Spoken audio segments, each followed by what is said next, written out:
You don't have to become fearless. You just have to fear less than everybody else.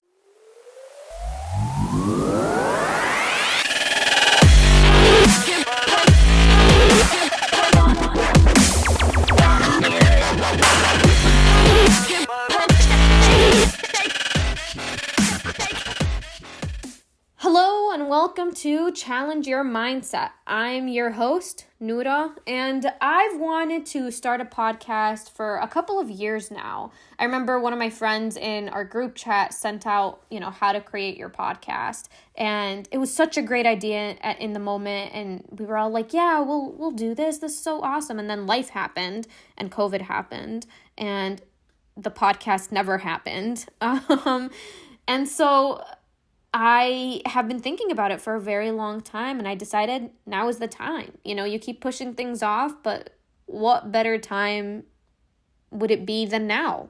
Podcasts, and there are other podcasts where they empower you to become better, to live your life to the fullest, to actually take the next step in your journey. And that's exactly what I want to do. I want to empower you and motivate you to get to that next level. I want to join you in this journey of empowerment and empower myself in the process. So we're embarking on this journey, but there is just so much uncertainty in the world, and we're not fortune tellers. We can't really tell what's going to happen in the future. So I began to think of the many fears that I had, and I still have. And, one thought led to another, and I began to think about this word, fearless. And some people like to describe themselves as fearless.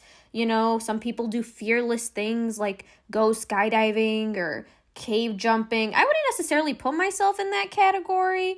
I like to go on roller coasters every now and then.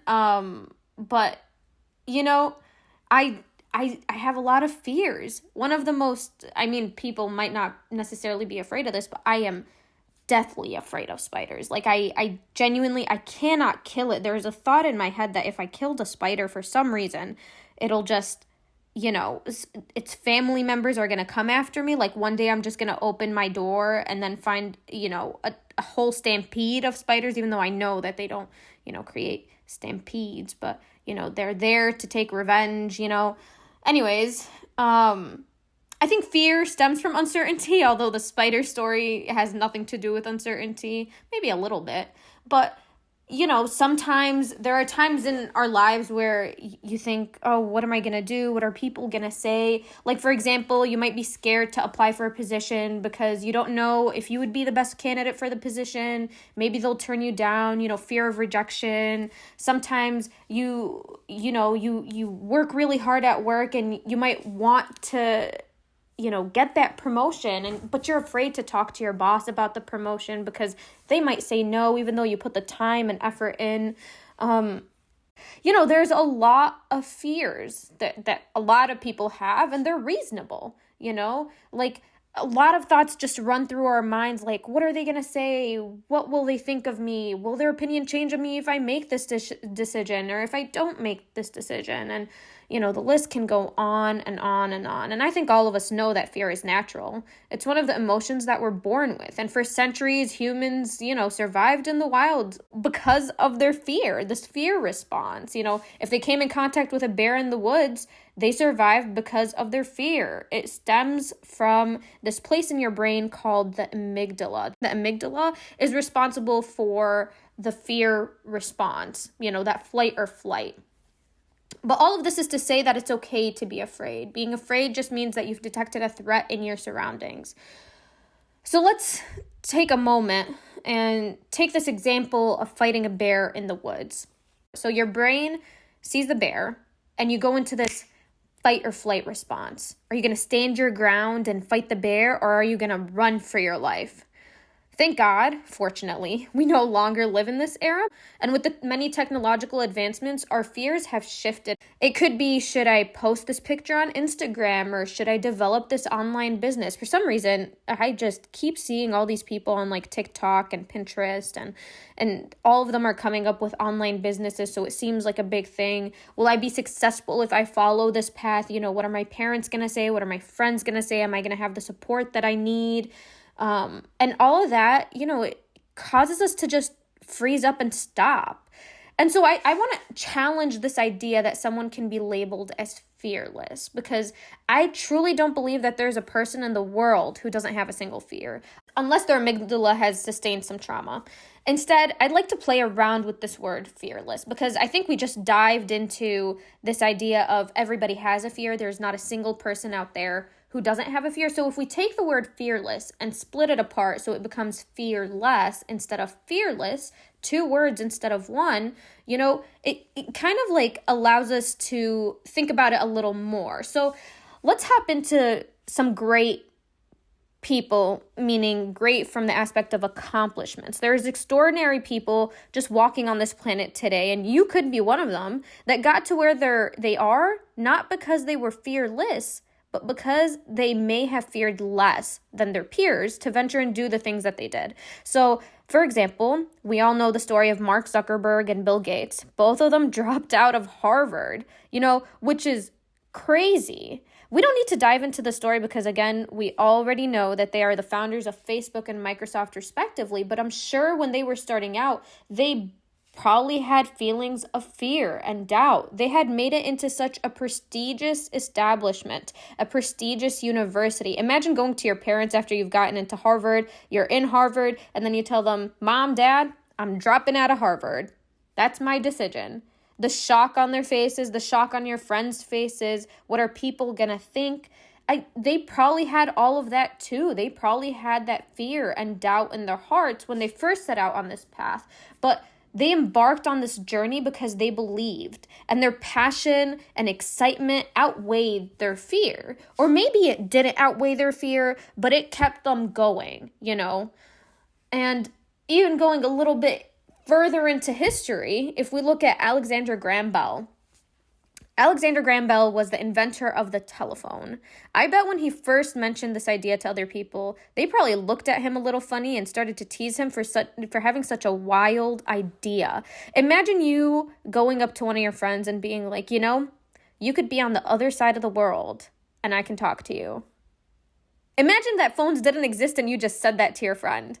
They'd probably look at you and laugh because it just doesn't make sense. How are you going to talk to me if I'm on the other side of the planet? But Alexander Graham Bell did it. He, invented the phone. People across the U.S. can talk to each other. And right now, people across the world can talk to each other. You could even video call someone through FaceTime or on Facebook Messenger or on so many different platforms. But the person who kind of started this idea was Alexander Graham Bell with this idea of the telephone. If we were to take the iPhone or whatever, phone that you have, and you were to go travel back in time and visit the folks who were in the time of Alexander Graham Bell and just showed them the devices that we're using today, they would be absolutely floored because it's mind-boggling that you could be in one area and you're not sitting next to that person, but you can talk to them even though they're on the other side of the world or across the street and you don't have to yell. Like something as simple as that is mind-boggling. And there are so many people out there who have such brilliant ideas, but they're afraid of taking the first step, let alone the next step, because of the uncertainty that lies ahead. And you could definitely be one of those people. You probably had a wild idea at one point or a vision, but then you mentioned it to someone and they kind of crushed it. They laughed it off and you kind of felt crushed because you were like, maybe they're right. You could definitely be one of these people.